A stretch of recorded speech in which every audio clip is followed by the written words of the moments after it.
Om Swastiastu. Perkenalkan, nama saya Jason Adi Saputra, nomor absen 12. Jadi pada video kali ini saya akan menjelaskan tentang siklus air. Jadi pengertian dari siklus air adalah siklus atau sirkulasi air yang terjadi dari atmosfer ke permukaan bumi kembali ke atmosfer. Proses ini terjadi secara berulang-ulang. Lalu ada tahapan dari siklus air. Tahapan dari siklus air dimulai dari penguapan. Penguapan sendiri ada dari 3 cara. Yang pertama ada evaporasi. Evaporasi terjadi dari permukaan air ataupun laut. Lalu ada transpirasi. Transpirasi adalah penguapan yang terjadi dari jaringan makhluk hidup, entah itu hewan ataupun tumbuhan.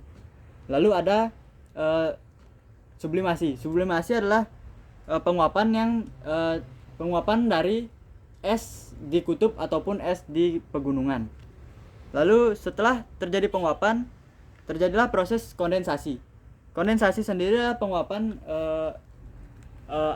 proses uap air yang mencapai titik ketinggian tertentu, kemudian uap air tersebut berubah menjadi partikel-partikel es yang sangat kecil. Setelah itu terjadi adveksi. Adveksi adalah perpindahan awan dari titik satu ke titik lainnya secara horizontal. Setelah terjadi adveksi, terjadilah presipitasi. Presipitasi sendiri adalah proses di mana ketika awan tersebut mencapai suhu tertentu, es-es yang ada di awan berubah menjadi partikel-partikel air lalu turun ke bumi atau yang biasa kita sebut dengan hujan. Setelah terjadi presipitasi, terjadi runoff.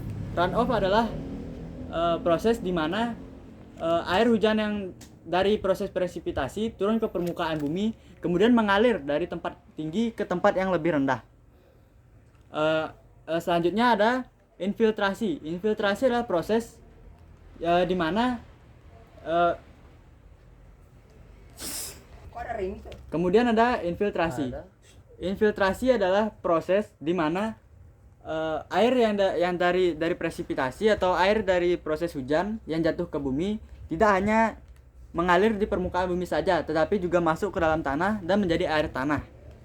Setelah itu jenis-jenis dari siklus air. Jenis-jenis siklus air ada 3, yaitu siklus siklus pendek, sedang, dan panjang.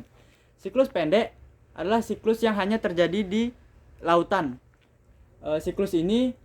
Tahapan dari siklus ini ada evaporasi, kondensasi, adveksi, dan presipitasi. Lalu ada siklus sedang. Siklus sedang adalah siklus hujan atau siklus air yang terjadi sampai ke permukaan, sampai ke daratan.